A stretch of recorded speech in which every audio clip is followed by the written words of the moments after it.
本场讲座的主题为如何在小团队中面对失败。比起成功，失败能给我们更多的经验与学习。相信在座的贵宾对于这样的想法一定也有深刻的体会以及认知。本场讲座很荣幸的邀请到来自加拿大蒙特娄的独立游戏团队 Kitfox Games 的负责人，解释为何 Moon Hunters 这款带给该团队最大成功的作品，同时却也是带给他们最大失败的作品。另外，讲者也会分享在这个案例中，该团队学习到各面向的实务经验，以及如何应用到未来的专案上。现在就让我们热烈欢迎主讲人 Tanya Short。Is that, I don't, is that okay? Hello. All right. Thank you everyone for coming. Yes, my name is Tanya, and I am the captain of Kitfox Games, which is a small studio in Montreal, Canada. And I'm going to talk to you today a lot about Moon Hunters and the decisions we made there, which is a game I'm very, very proud of, but which we made at least one big mistake. You might also have seen the Shrouded Isle, which we released last year on Steam. And we are currently working on Boyfriend Dungeon, which I'll talk a little bit more about later.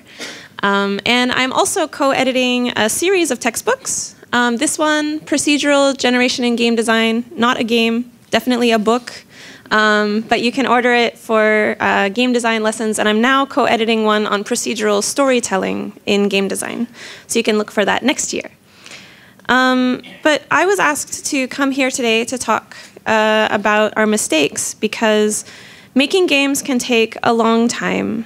And it seems like most of the indies that get press and attention err on the side of taking too long. They say that they spent years and years and years more than they intended to, and that's fine. They make beautiful games. And some of us are more perfectionist. But I know personally, I get very impatient. That's a personality trait I have. I become very impatient. I want to be efficient. And if you are a perfectionist, then please don't just take everything I say because it will make you worse. You'll become more perfectionist. Instead, if you are the kind of person like me who wants to be efficient and you get impatient and you try to hurry too much, then maybe listen a little bit more closely. Either way, maybe you perfectionists can understand how it feels to not be that way. I know I need to worry about rushing ahead too much. Because from experience, I have launched too early. That is the mistake that we made with Moon Hunters for sure. I'm sure we made other mistakes as well, but this is one undeniably that we have to learn from. This talk is going to talk about the warning signs that we had that I was making a mistake, the consequences of that mistake, and how we learned from it and recovered from it. And then I'll also give some advice on other things that I learned about how to help in the future be more oriented on quality and less on the schedule and the details of the launch date. It's important for me to say that this wasn't 100% my decision. I am the studio head. At this point, I was the only project manager, producer, lead designer, PR manager, social media, business developer.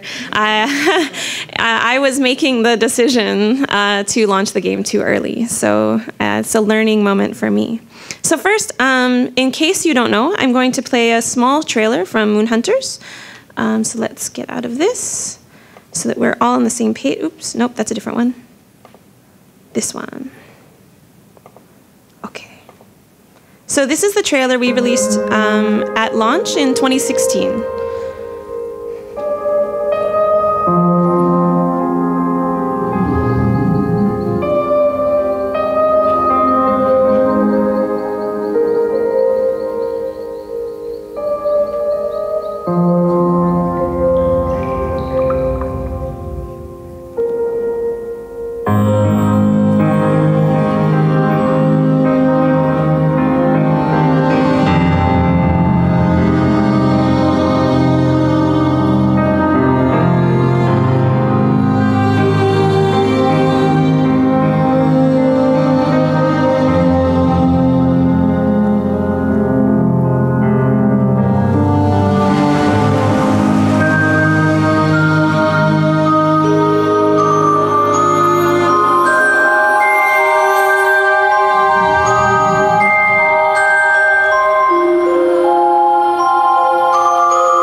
finish.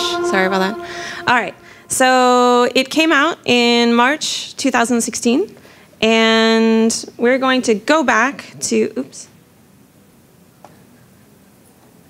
Is it going to work? No. Okay. To January 2016. Okay, we're back in the past now. So we've been working on this little game, this personality test RPG, for a little bit more than 2 years, which is about the time that we thought it would take. We'd been promoting the game for years, both in Montreal and across the world, actually. We had gone to events. We also did lots of live streaming and online promotion. We had a lot of energy put into making sure the game was as visible as possible, and we had lots and lots of regular press coverage on various large websites. And we also had a successful Kickstarter in 2014.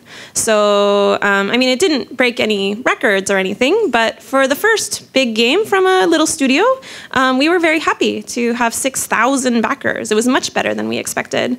And one of the best signs that we got from this was that we didn't even have the mid-campaign flatline, the slump everyone talks about. It just seemed like it had its own word-of-mouth energy. People would just keep telling their friends, and it just kept growing. If we just put in a little bit of energy, it would multiply. It was a great feeling.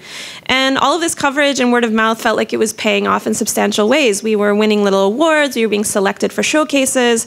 We got lots of publishing offers. We were on the covers of magazines. Social media was lots of likes and things like that. And so we felt good. We were 2 months away from launch. Everyone told us we had a hit, that our game was going to be really successful, the sales were going to be amazing, and we actually still had 6 months of cash in the bank saved up. But we decided to launch before we expended all of that because we thought it was the right time. We said we would launch in March, so we would. In fact, we were so visible that a TV station from a neighboring country, from the US, came. This is a PBS Vermont, came to film us in our launch day. This is my tech lead, Jongwoo. He's about to press the launch button on Steam. And yeah, we were featured in a series on tech and culture. Unfortunately, this was a bad decision. The launch was not good. We disappointed our fans in various ways. The online multiplayer was the biggest complaint, but there were various other complaints as well. Our user review rating was mixed for our launch month, which was pretty harsh. Metacritic was not better. I think the hardest thing for me personally was seeing other developers kind of lose that admiration in their eyes when they saw, oh, actually, this is the game that you made. That's not what I thought you were making. And Moonhunters disappointed them personally. And to make things worse, mainstream audiences like IGN were already set up to doubt our game's integrity. Some of these people weren't in our audience, of course, but the technical issues proved the skeptics correct and made them feel validated that, yes, see, clearly, indie games are low-rent garbage. Great. There were also measurable consequences, not just touchy-feely ones. This is how a healthy launch week looks. So this is the first 3 days of launching the Shrouded Isle. Steam makes me hide the numbers, I'm sorry. But you can see that the launch peak just kind of steadily goes down over the next few days. Unfortunately, this is what Moonhunters looked like. Now that peak is much higher than the top one, but you can see that the hype train that we've been building for years just kind of stopped. Because the people who bought it on launch day and played it were not telling their friends. And of course, this is only 3 days of sales, which means there's 4 more days of launch week left. But you can see how different those 4 days are going to be based on this trajectory. And launch days don't determine everything about your game's financials, on Steam at least. It did determine our coverage and apparent success for 6 months to a year.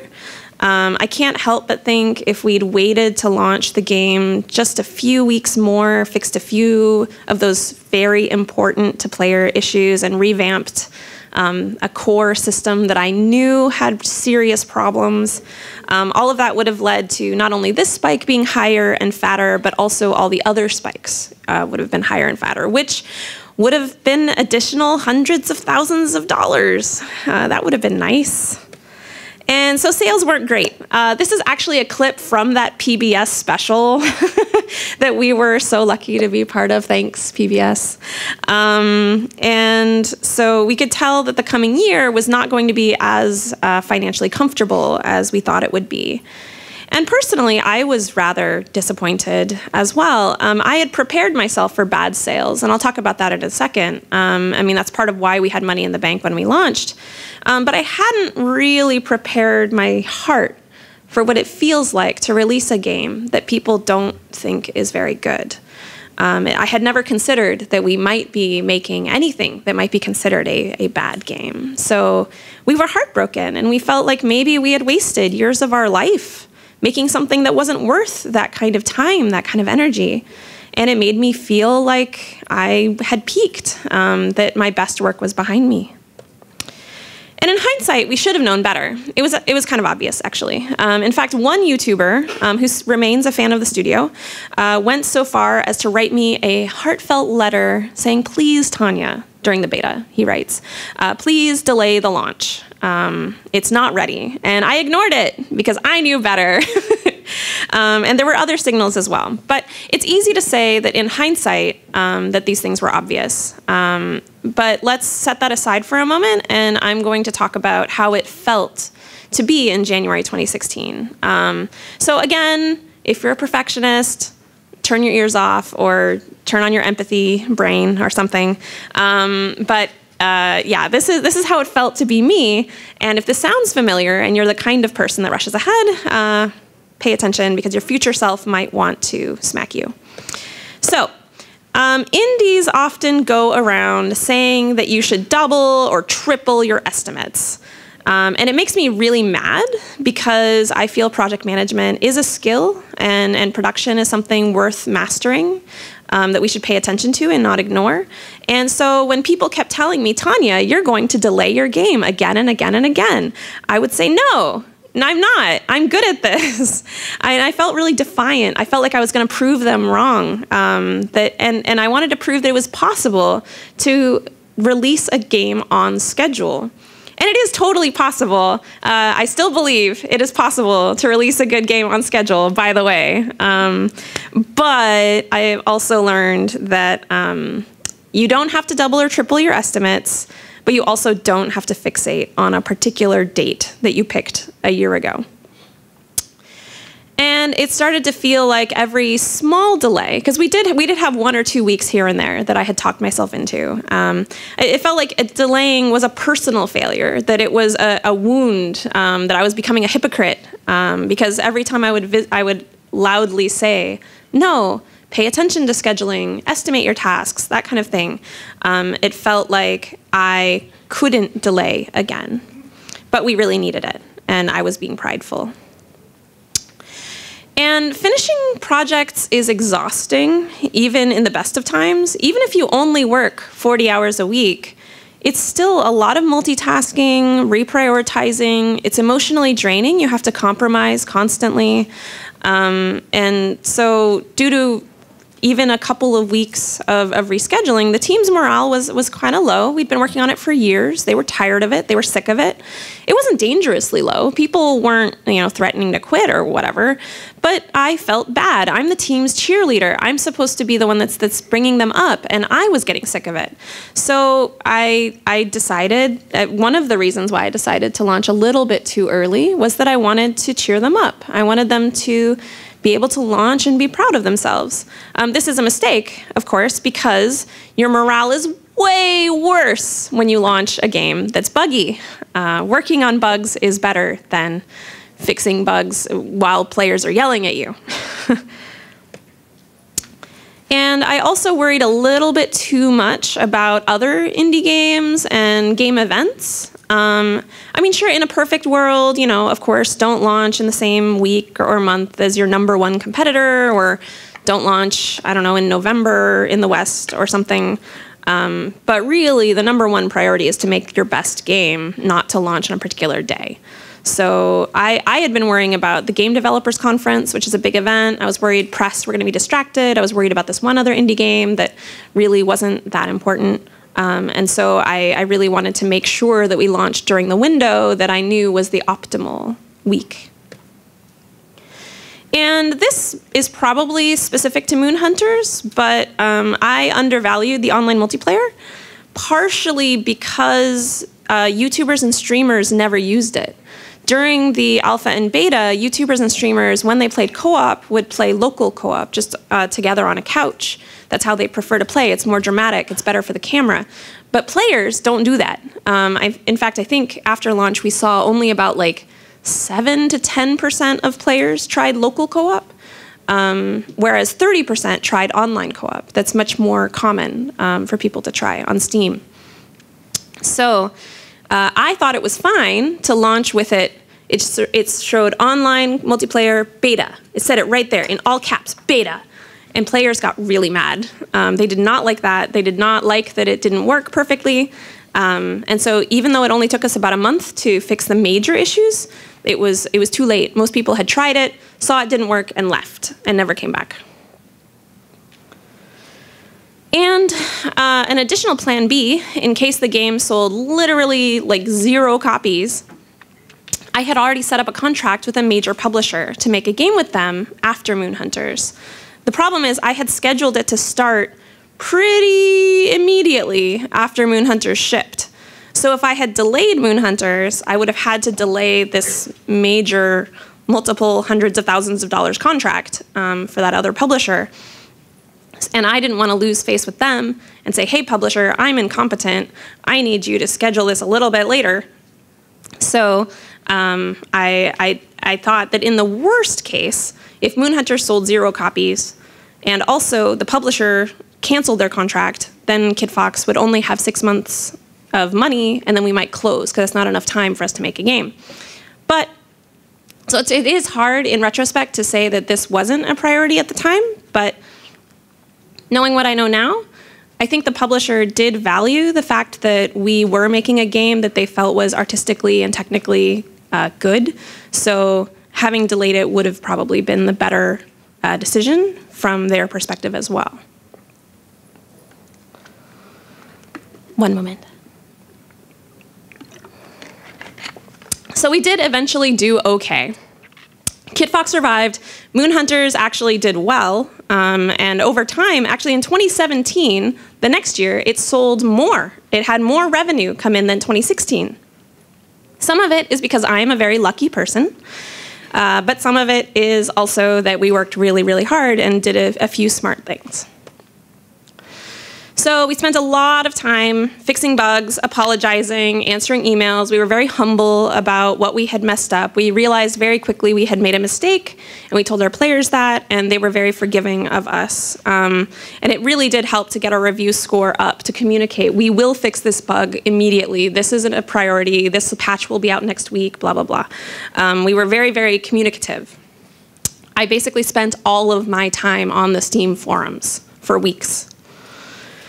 And we didn't know for sure if it would help. In fact, we thought it probably wouldn't, but we decided to spend a few months after launch fixing the things that we really knew needed fixing, like the core system that I mentioned that I really wanted to revamp. We decided to do after launch. So we made a free expansion, free DLC, that was mandatory. Everyone had to download it, and it improved the game significantly. It added new content, it added new systems, and it made us more proud of the game afterwards. It was a risk, especially monetarily, and it would have been so much faster to make that free DLC before launch. But afterwards, it was still better late than never.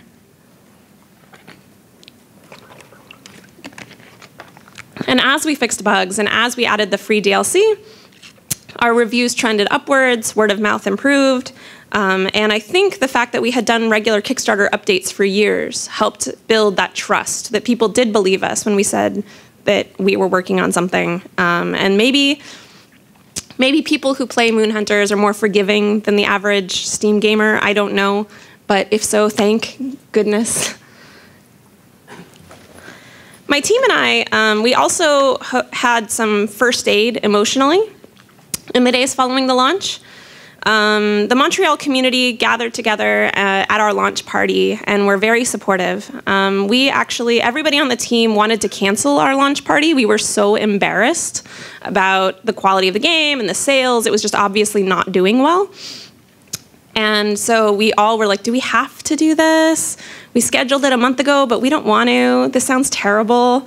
But then we went and it was amazing. It was really, really great because your true friends don't care how many copies you sold, right? Like your true friends want to support you. They're proud of you that you made something and that you finished something. And they want to be there for you. And they want to tell you that they're happy for you and excited for your future. So for those of you thinking, waiting to have a launch party until, I don't know, you meet a certain goal or something, don't do that. Please help your team celebrate. Even if it's a very small party, even if people bring their own beer or something, it's still, your team deserves to celebrate with you. And personally, I was healed by going to the Game Developers Conference a week after we launched. It was, again, a situation where I was afraid of being humiliated and embarrassed. But it was actually extremely comforting. Yeah, there were a few acquaintances that looked at me a little bit differently, who suddenly didn't have time for me because I wasn't a millionaire. But I also learned who my real friends were. And whenever I told an experienced indie about my tragedy, they would nod and tell me a tragedy way worse. They would say, you have it so easy, Tanya. You don't even know. 5 years ago, blah, blah. And they'd tell me this other game that I'd never heard of that was a huge disaster. Like everything went wrong and they made $0. And honestly, what I learned from that was that the more I was open about what I had experienced, the more I realized it was completely normal. Games go off the track sometimes. We make mistakes. Failure is part of learning. And you don't need to feel unique when you mess up. So, I mean, that's part of why I volunteered to give this talk, is because I think we very often err on the side of preserving our pride and our image, and we don't talk honestly about how failure is part of the craft of making anything. So I hope if you learn anything from this talk that you'll learn to be a little bit more open about the mistakes you make and help other people avoid the same mistakes. So that was the emotional side. Luckily, there was also the monetary recovery. Financially, we were able to capitalize on the visibility that we'd built up for years. So because we'd had all that press and awards and things like that, people were willing to give us a second chance and really look at the game once we'd improved it. And we had a special limited edition copy. We had cross promotions. We put the game on all the consoles over the next couple years. And that was actually really important for us. Although I hear that if you deliver the game correctly on the first try, it's good to simultaneously launch on all the consoles, theoretically. I've never done that, and it was really important for us, I think, because if we had launched simultaneously on all the consoles, then I think everyone would have been burned and walked away. But instead, what happened was we fixed it on Steam, and then we put it on a console. And then people who heard about it on console would check it out on Steam and see it was actually good. And so in sales, they call this the halo effect of putting your product in multiple markets. It helps boost the other market. But we saw when it came out on PlayStation, Steam sales went up. When we put it on Xbox, Steam sales went up. When we put it on Nintendo Switch, oh yeah.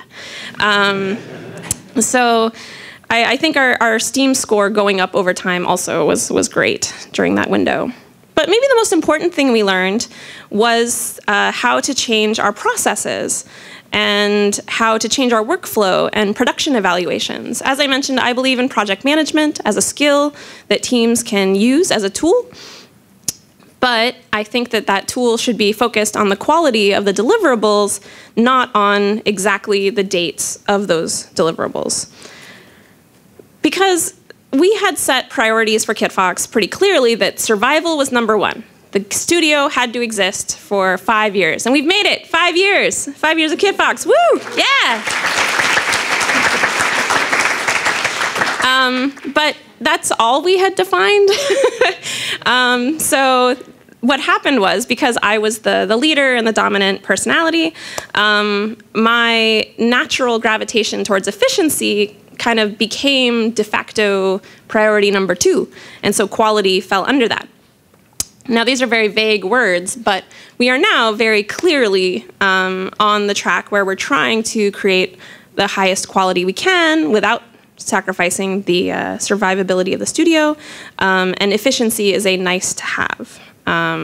So I don't think that we're on anywhere near being perfectionist yet, but we are literally telling each other, take your time much more often. Like don't endanger our budget too much, but really make sure it's something you're proud of. And so for the rest of this talk, what I'm going to do is talk about how I think we did achieve some measure of high quality in Moon Hunters, and what our process is for the creative direction. So as I mentioned, we were a team of 4 people, and I really liked that team size. We were 4 core members, then we had a few contractors, so maybe a total of 8 people at any one time working on it, but there was really 4 core members. So there was me, an artist, and 2 programmers. And as the designer, content designer, leader person, I felt like my number 1 job was to communicate why this game should exist. What is good about it? What is lovely? And I used to be really, really nervous about creative direction because I was worried that I had so many ways I could mess it up. That I was worried that some days I was being too controlling, and other days I was being wishy-washy. And really looking at creative direction like this it drives you crazy a little bit over time, because you can tell you're wavering. One day you're on the left, and one day you're on the right, and you never really can tell when you're in the middle. So don't do this. This is not a good method. Instead, I think it's more helpful to think about what your personal strengths are and what your weaknesses are, and to really look at yourself as a person for what your tastes are and how you bring something of yourself to the game and to the team. And it's also tempting to think about your strengths in terms of how that impacts the game and the team. But what I would highly recommend is instead to look again at yourself. What is strong about you, not the results in your team. So for example, although I've been talking a lot about that nebulous quality, whatever that is, I think a better way to phrase it is your own aspiration for how are you asking the right questions for trying to aspire to create the thing that is best for the game.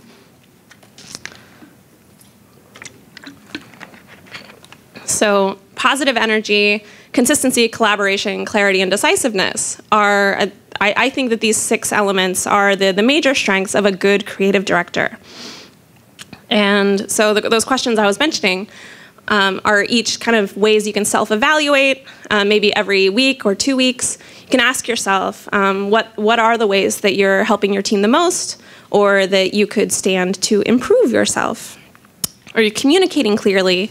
Are you making decisions quickly enough? Are you working well with the team? Are you getting out their best work from them and truly collaborating? Some of these are harder than others, depending on what kind of a person you are. Personally, I am very positive. I just naturally like to be energetic and decisive. In fact, maybe I'm too decisive. I kind of just make a decision. So it's hard for me to give you advice if that's your problem. But if you're more of a perfectionist type of creative director, maybe this is more your profile. Maybe you're highly consistent and you have grand visions, but you lack maybe some clarity and collaboration. I don't know. This is just a guess. But the benefits of focusing on creative direction and improving yourself are not just that you're more efficient or that you make a better game, but your team is happier. You're actually improving people's lives. I mean, work takes up a lot of their time. Your team is going to do better work. You're going to actually make a game that maybe you couldn't otherwise. And I have seen so many games explode because the leadership is terrible. their creative direction is nonsense, or they're just negative all the time, or like there's so many ways that creative leadership can sink a team. So I think really looking at yourself as a creative leader of a small team and thinking about how to improve yourself in this skill set can actually help your game not only be better, but actually happen. Now, there are ways to make your life harder. I think that depending on what kind of a game you're trying to make and why your game should exist, if it's about a unique look, or you have a certain legitimacy to you, you're going to have a much easier time motivating your team. Whereas on the other end of the scale, when you try to make a game that is actually experimental, or there are secrets or invisible rules, those are very, very hard to communicate. So this is just sort of a side note. I think it's very, very important that people continue trying to be experimental. I love secrets and twists in games. I'm not saying these are worse, but I'm saying that you're setting yourself up for a challenge, because it's much, much harder to communicate things towards the bottom of the screen as opposed to the things towards the top. So if your team isn't buying in, if your team is having trouble understanding what's going on and they just don't seem motivated, these are the questions to ask yourself. What is challenging to them? What can they be proud of at the end of the game? What is interesting about it to them? And some of this, you can literally ask them, like, is this challenging to you? Is this difficult? Because, and hopefully the answer is yes. Like, you want it to be difficult. It's better when it's difficult. People are more excited when they're doing difficult work. As long as it's towards the edge of what they can do, they can feel that they're growing and learning, and that's exciting. So this is actually from a book called Leading Teams, but the best direction, creative direction for a team is challenging, because that is energizing. It's clear, because then people actually know what they're doing and why, and it's meaningful. In games, the meaning part is actually relatively easy. I remember I had a friend who worked in, or I had a friend of a friend who worked in advertising in the salt industry. It's very difficult to advertise salt in a meaningful way. So you already have a little bit of a leg up on a lot of jobs when you're creatively directing someone, but it is still worthwhile to think about, what are the values of my team member? What is motivating to them? What are they trying to achieve in their life? And so really thinking about how your game or your project can help them achieve that goal. Either professionally or personally, you'll find that they'll do much better work. So now I'm going to talk about some mistakes I made. Moon Hunters, I think, did have pretty good creative direction, but this is the first mock-up that we ever made. We knew we wanted it to be a little bit occult. We were like, okay, let's have little witches. And we knew we wanted it to be a little bit lower res, because we had a small team and we wanted to make a big world. But we didn't really know a lot else. And so my initial creative direction was Zelda witches. And then I went away, and my artist made this. So he just drew this up in Photoshop. And, that looks like a fun game. But it doesn't really speak to me in the same way. So after I saw this, I was like, well, I guess I have to actually think about what I want and why I want it. And so we started thinking about the different mythologies that really spoke to both of us. And we started thinking about ancient Mesopotamian mythology, and the clarity and the meaningfulness started to come around. And so as we iterated through the different character designs, we were able to talk more meaningfully about, like, well, what is interesting about this to you? And how can we make this something that you're proud of and fulfills the needs of the project? From a design perspective, we had defined the design pillars very early as being about living the life of a legendary hero. And so you can kind of see that we go back and forth from kind of making them a little bit more heroic, and then making them a little bit more down to earth, and trying out different tech and art examples. But when I look back at it, I hadn't read this book at that point, but I realized that most of the successes that we had had in the art direction, in the audio direction, in everything about the game, was because one of these things had been improved. Either I had made myself clearer, or I had set the bar just a little bit higher, or I had actually questioned why we were making this and why anyone should care. So this is more of a process note, but when you're managing a creative person, it is best to tell them why they're doing something, what they're trying to achieve, and not tell them how to do it. Even if you know how, you know exactly how they should do it because you did this job. Maybe you're a programmer and you're managing a programmer, and you're like, you know what? You need to use this function and call this thing and manage the data this way. Don't do that. Stop. Instead, tell them what they're trying to do. And maybe that means they won't do it the way you would, or maybe they don't even do it as well as you would. But that's okay. They're going to do better work. They're going to be more motivated. They're going to be self-managing more likely. So I'm going to move into a few specific tips on how to improve the different aspects of creative direction. For clarity, actually, let's hold on. Let's think about those 6 things. So two of the tips that I'm not going to share with you, because I don't know how to give you tips, are decisiveness. Decisiveness, just be more decisive. I don't know what to tell you. One piece of advice I was given by a mentor of mine, Randy Smith. He said, when you are making a big decision, it can be paralyzing. But remember, you don't have to be right all the time. Just be as right as a committee and faster, and then you'll win because you have the advantage of being able to be faster than a committee. But it's okay if you make a mistake because then you can change your mind later. It's fine. So that's the decisiveness. And positive energy, I think I have a tip on that. We'll see. If not, well, we'll see how that goes. But for clarity, I have a definite tip. Make mock-ups, make documents, make vision videos if you can afford to. I actually realized in retrospect that making this Kickstarter video was one of the best steps that we ever took for the creative direction of Moon Hunters. And we didn't think about that at the time. At the time, we were just making a Kickstarter video. We were pitching the game to millions of people and trying to get their money. But when we looked at it as a team, a year later, we could see why we were making the game. We could see what the appeal was. We could see what the major aspects of the game were that were so exciting to us and to players. And it really helps you focus the team when you have this one document, whether it's literally words, or it's an image, or it's a video. Ideally, it's a video. We can't always afford that. But if you can have a video that kind of fakes the game, then I think everyone on the team can use that as a reference point. And it's much, much clearer than a paragraph of text. A paragraph of text is about the least clear thing there is.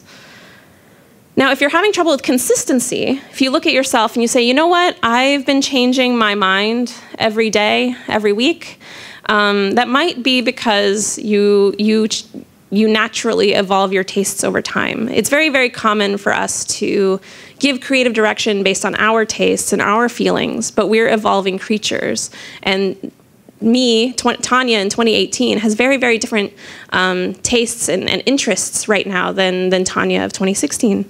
So what I would recommend is, it sounds very cold, but define your target audience and actually think about their psychographics. So psychographics is, I don't know if that's even a real term, but I don't like to use the word demographics because I don't mean 18-year-old men or 18 to 35. Like that's nothing. That's not a person. I'm talking about defining, what does your target player like? What do they dislike? What kind of other media do they like?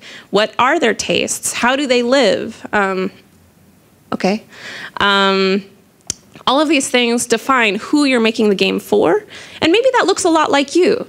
It's possible that if you'd asked me in 2016, I don't think so, but it's possible that I would say, oh, it's a 30-year-old woman who likes mythology and owns a Steam account and a PlayStation. It's possible I would do that, but having that actually written down so that everyone can say that's who we're making the game for really helps you maintain consistency and have your vision stay the same for months or years as you work on it. And your decision-making processes should be as clear as a map, hopefully, because if you haven't defined who makes what decision, what is the hierarchy, it's fine for people who work really well together, who know each other very well. For us, we were actually strangers when we started working together in Kitfox in 2013. We had never worked together before. And I think one of the things that really helped with our collaboration was to say who has the final say on art, who has the final say on tech, who has the final say on game design. And those were different people. And then who has the final say overall. And hopefully people never have to use that. Hopefully, and it rarely ever happens in Kitfox, is someone needs to veto someone else's suggestion or whatever. But having this decision-making process clearly laid out really helps us collaborate more bravely, because if someone makes a suggestion, and it's a crazy suggestion, it's out of left field, let's make it online multiplayer, guys, let's go. You know that you can be brave about suggesting it and collaborating because it's someone's job to make that decision. It's not just going to be the whole group thinking about it and somehow they'll decide something someday. If you're having trouble with aspiration, if you're having trouble keeping fresh eyes, I know I was stunned yesterday in Justin Ma's talk. Apparently, they have amazing sense of aspiration because they look at their game for 2 years and don't need fresh eyes at all. For me, I love showing my game to new players and really getting an actual sense of what they see and how they experience it. I find actual playtesting, not this kind of playtesting, like real feedback. Watching someone play your prototype, I find extremely enlightening because it's very easy to become what the Swedish people would call house blind. I don't know if you know, so house blind is when you go into your house and you don't notice a mess in your kitchen because it's always been there. There's just a little pile of stuff on the desk. But then, when an important person is going to visit, like the queen is going to come by your bedroom, suddenly you notice the pile of papers on your desk. So that's house blind, and your game might have some house blind spots. I know mine usually do. So it's true that you only launch once, and I have to say that delaying your game is not as bad as launching a bad game. Reality is much more important than your pride, and your team's morale will be much better when they believe in the game and feel good about what they made and work under a creative director that believes in them. So if you're like me and you're prone to rushing ahead, take a breath, recheck your calculations, bring in fresh eyes if you have to, double check your assumptions. We're really taking our time with our next game. I think we have a few minutes left, so I'm going to go ahead and show how we've been applying creative direction to our next game, Boyfriend Dungeon. Let's look at that real quick. Who here has heard of Boyfriend Dungeon? Not all of you. So actually, we're going to do a Kickstarter next week, just so you know, but this is our old trailer. Hunting, I'm on the lookout for something. I'm lonesome, but I feel alive. Dark love is standing on my time. I don't know why I keep carving out space for more. I've learned to keep a careful eye. Let it break down all the doors. Loving you is more.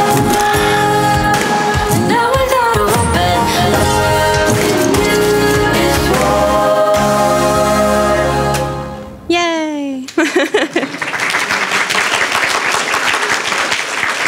Yeah. Thank you. So we do have 10-15 minutes left for questions. So does anybody have a question about something? Yes, we do have questions. It happened.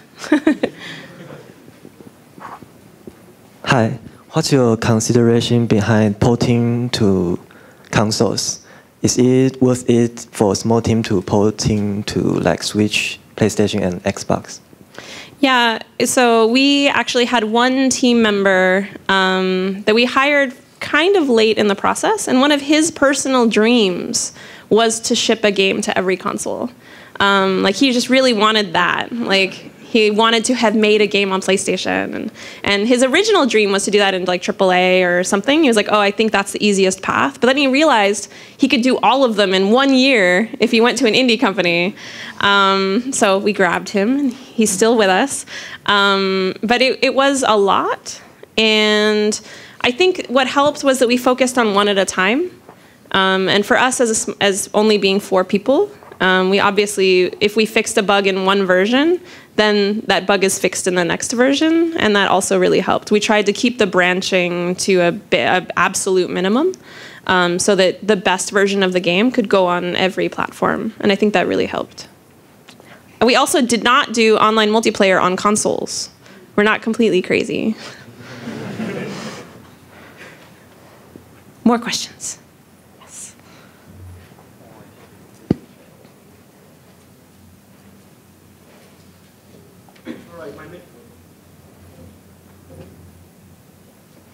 Hey, hello. All right. My main question is, you mentioned earlier that you created Kitfox when the 4 of you were all still strangers. And I was wondering if you'd be okay with sharing as to what brought the 4 of you together and why did you create Kitfox to begin with? Absolutely. So this was actually the previous game before Moon Hunters called Shattered Planet.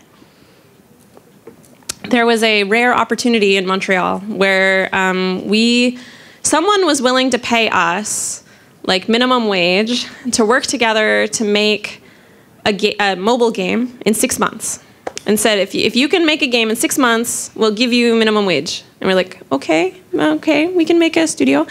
So there had been a local meetup group meeting in Montreal every month, and I had been fairly visible. I think that helped a lot. Like I had been showing prototypes, and I was working at a game company and doing things on the side. And so I put a message online to the meetup group saying, hey, anybody want to start a studio for 6 months? And some strangers said yes. So, I mean, I didn't immediately say yes. We went to a coffee, but it seemed like we had a good match. I liked them. I like most people, but I really liked them, and I liked their work. So yeah, we went into it just thinking, well, just 6 months, and we'll see. And if it doesn't work, we can go find a different job. So yeah, it was a weird time, but it worked out. We did lose 2 of the initial 4. Because it just eventually, one person didn't like indie life, it was too much pressure, and one person really needed more benefits just for their various life situations. So, but 2 more people came in over time, so it was fine.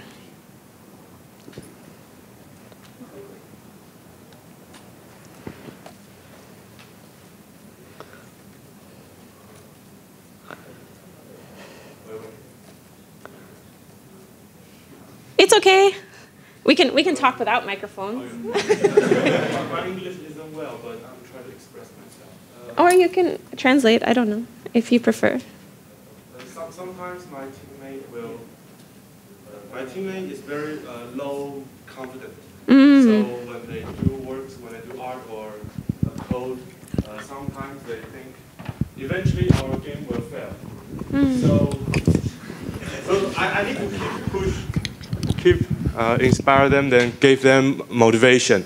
So sometimes I will give them some image like, oh, you know, if we are lucky enough and if we put much more effort in it, then maybe we will hit we will sell lots of copy, maybe we will win some award, then they will be, okay, right, yeah, there's a chance, so we can do more. So they will move on. But when I gave them this kind of image, sometimes I will make it more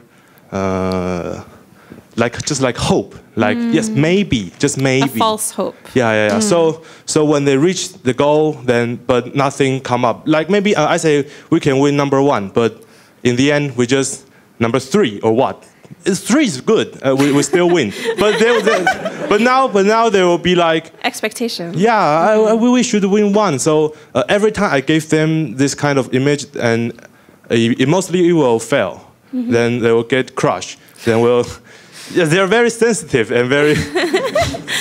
And I think people are sensitive, and I Yeah. think part of being a creative leader is being sensitive to each person's hopes.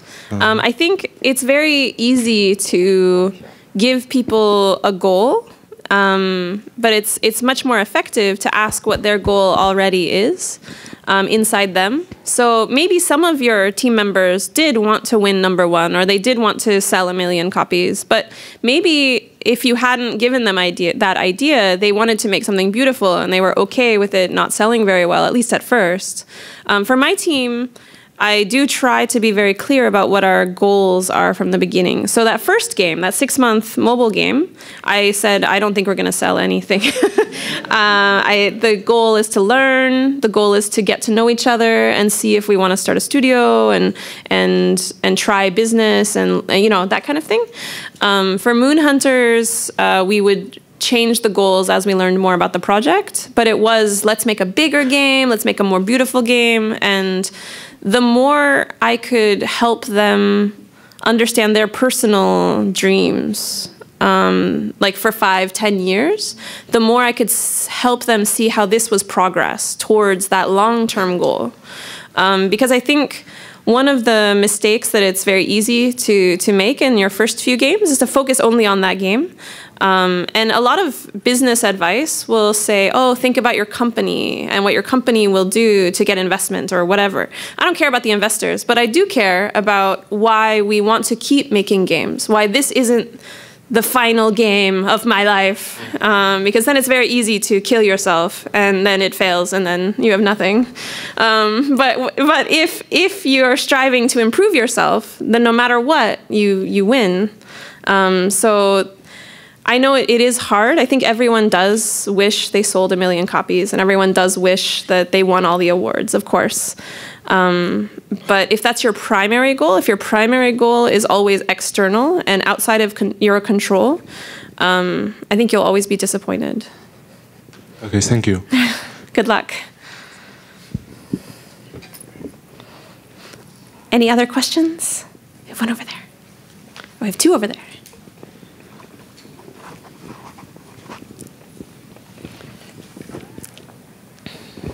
Hi. Hi. One thing that you mentioned which caused the online multiplayer to not work properly is that you didn't have enough people playing the online multiplayer.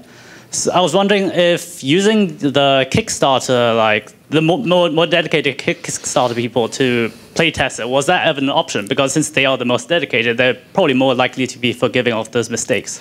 Yes, and it seemed to us, based on we did actually do that. We sent out keys like 2 months early or 3 months early, which is how we got the letter from the YouTuber saying, please delay the game. But most people had no problems. And when we tested, we had no problems. We knew that there were problems, but a lot of it you could only find from people playing thousands of miles apart. Like, it would have been a big effort, and we should have done it. In retrospect, that big effort would have been worth it. But at the time, we thought, well, if we can launch it in beta, then it'll naturally happen after we launch, because we'll get thousands of people, they'll all be playing on different computers and trying different connections, and it'll just be so much easier to get the data. Whereas if we do it before launch, it's a giant nightmare of making sure someone in Malaysia tries to connect to somebody in California and see what kind of computers they have and what their graphics cards are and DLLs and So yes, it is an option, and we should have explored it more. But at the time, it seemed like it wasn't worth it. Thank you.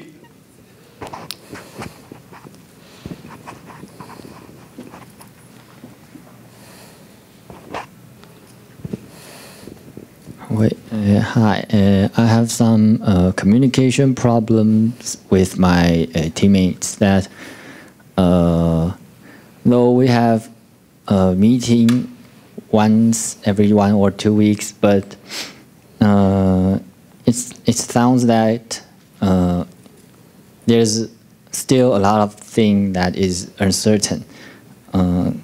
Though just like I don't know what my team members are doing before or they will do. Just I think it's like we're walking in the mist, but I can only see their shade. And I try to explain my feeling about this, but they're just thinking of that. They can't understand what I'm trying to say. So I want to know how can I explain my feeling, or how can I deal this problem?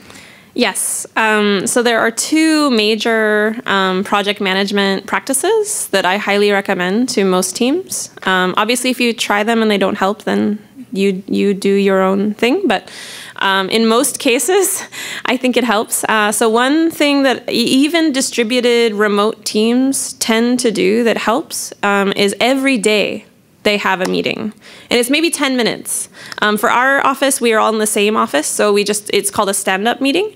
And we just stand up in a circle, and each person goes around and they just say for 30 seconds, they say, what did they do yesterday? What are they going to do today? And is anyone else like blocking them? And it sounds trivial. And actually, most programmers will tell you, no, this is a waste of time. Because I know what I'm doing. And I can look at the commits and I'll know what you did too. But no, it's actually this extremely important moment in time. And the fact that it happens 5 times a week is very healthy. So everyone can actually get a sense of, oh, this person's struggling. They thought they would finish this yesterday, but no, it's still going. It's taking 3 extra days.